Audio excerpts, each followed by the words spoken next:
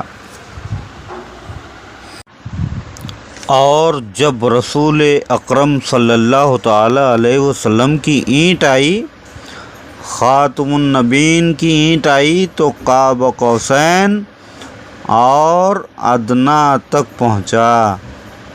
اب جب یہ اینٹ رکھی گئی گھر میں تو اب یہ مکان بیت النبوت تحت الثری سے چلا قاب قوسین اور ادنا تک پہنچا۔ اور جب حضور صلی اللہ تعالی علیہ وسلم کی اینٹ وہاں پہنچ گئی تو اب اگر کوئی نئی اینٹ آئے تو رکھو گے کہاں؟ یہ مکان، یہ بیت النبوت اللہ نے قرآن میں بتایا، یعنی یہ مکان، یہ بیت النبوت ہے، اللہ تعالیٰ نے قرآن میں بتایا۔ اب دیکھنا یہ ہے کہ اللہ نے بیت تو بنا لیا، کوئی اس کا دروازہ بھی بنایا یا نہیں، اور دروازہ ایسا ہو کہ گھر سے جدا نہ ہو۔ اگر ایسا ہو کہ گھر سے ہوا تو بات معقول۔ مثال کے طور پر اگر ایسا ہوا کہ گھر ہوا میں ہو تو دروازہ بھی ہوا پر اور قاب قوسین پر ہو، تو وہاں بھی چاہیے کہ دروازہ اسی طرح سے ہو، جیسے حدیث نبی کریم صلی اللہ تعالی علیہ وسلم ہے کہ انا مدینۃ العلم وعلی بابھا، میں علم کا شہر ہوں اور علی دروازہ ہیں۔ دوسرا فقرہ، ومعادن الرسالہ، رسالت کی کان ہم ہیں۔ جتنے نبی رسول بنے ہمارے نور سے نکل کر بنے، فضائے نور ہم سے ہے۔ اس کے بعد تیسرا جملہ، ہم ہیں مختلف ملائکہ کے، یعنی اختلاف کی جگہ، آمد و رفت کی جگہ ہم ہیں، ہمارے پاس ملائکہ اترتے ہیں، تمہارے پاس کیوں نہیں آتے؟ تم گورنر ہو۔ ہمارے ہاں کوئی چکی پیسنے آتے نہیں، کوئی درزی بن کر آ رہا ہے، کوئی بہلا رہا ہے، یہ تو ہمارے گھر آتے جاتے ہیں۔ ہم سے اللہ نے دنیا کو شروع کیا، ہم سے شروع ہوئی کائنات، وبنا ختم اللہ، اور ہم پر ختم ہوگی، یعنی اول بھی ہم اور آخر بھی ہم۔ ایک حدیث شریف ہے جس کا ترجمہ اس طرح ہے کہ حضور کریم صلی اللہ تعالیٰ علیہ وسلم فرماتے ہیں کہ میرے اہل بیت کی مثل ایسی ہے جیسے نوح کی کشتی، جو اس پر سوار ہوا نجات پا گیا اور جس نے چھوڑ دیا غرق ہو گیا۔ حضور نے فرمایا میرے اہل بیت کی مثل کیا ہے؟ کشتی نوح۔ عام کشتی کی طرف اشارہ نہیں کیا بلکہ قرآن کی طرف توجہ دلائی ہے۔ نوح کی کشتی کی طرف مثال کیوں دی؟ یہ ایک رمز ہے، ایک راز ہے جو کھلے گا۔ چند آیتیں قرآن کی پیش کرتے ہیں۔ 12واں پارہ سورہ ہود آیت نمبر 37، اے نوح، کشتی ہمارے سامنے ہماری وحی سے بناؤ، یعنی ہماری وحی سے، اپنی رائے سے نہیں، ہماری وحی سے۔ اگرچہ تم نبی ہو لیکن تم اپنی رائے سے نہیں بنا سکتے، ہماری وحی ہوتی جائے تم تختے جوڑتے جاؤ، نجات کی کشتی بنتی جائے گی۔ قرآن کی آیت نے ہمیں بتا دیا کہ کشتی نجات، جو کشتی نجات ہے یہ وحی سے بنتی ہے۔ دوسری شرط یہ تھی ہمارے سامنے بناؤ، کھلے میدان میں بناؤ تاکہ ساری خدائی دیکھ لے، کوئی یہ نہ کہہ سکے کہ ہم نے نہیں دیکھی۔ کوٹھریوں میں نہیں، میدان میں، بلکہ غدیر خم میں بناؤ۔ جب نوح علیہ السلام کی کشتی بن چکی تو آپ کو حکم ہوا کہ اس میں جوڑا جوڑا بیٹھاؤ۔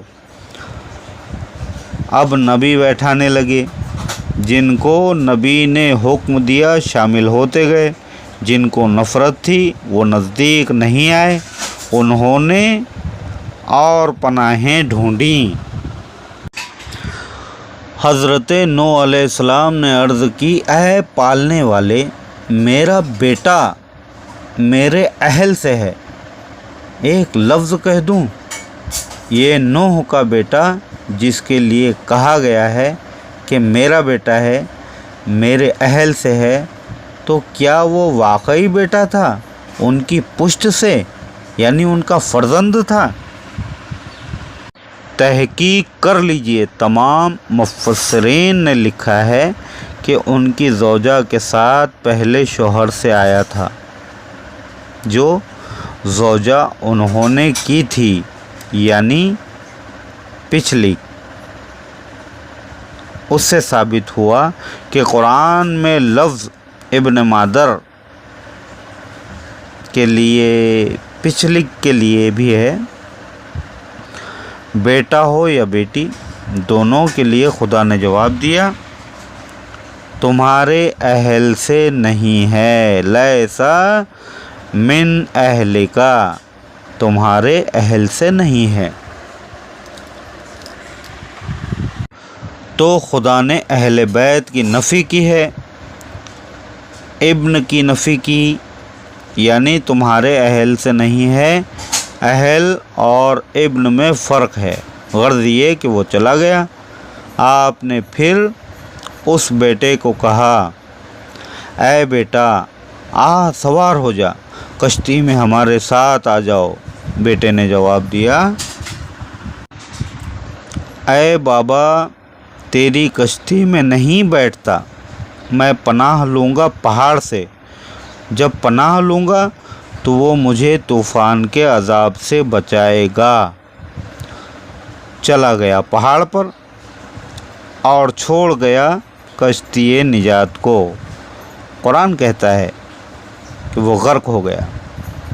جب اس نے کہا کہ میں پناہ لوں گا اس پہاڑ سے، تو قدرت نے اس کا جواب دیا، آج کوئی چیز بچانے والی نہیں ہو سکتی اس کشتی نجات کے سوا، نہ جن، نہ فضا، نہ پہاڑ۔ ایک اعلان عام تھا قدرت کا۔ پھر معنی کیا نکلے؟ خاتم النبیین صلی اللہ علیہ وسلم کے اہل بیت بھی عالمین کے لیے باعث نجات ہیں۔ حاصل کلام یہ ہے کہ اہل بیت پنجتن پاک کے سوا کوئی نہیں، پنجتن پاک اور ان کی آل۔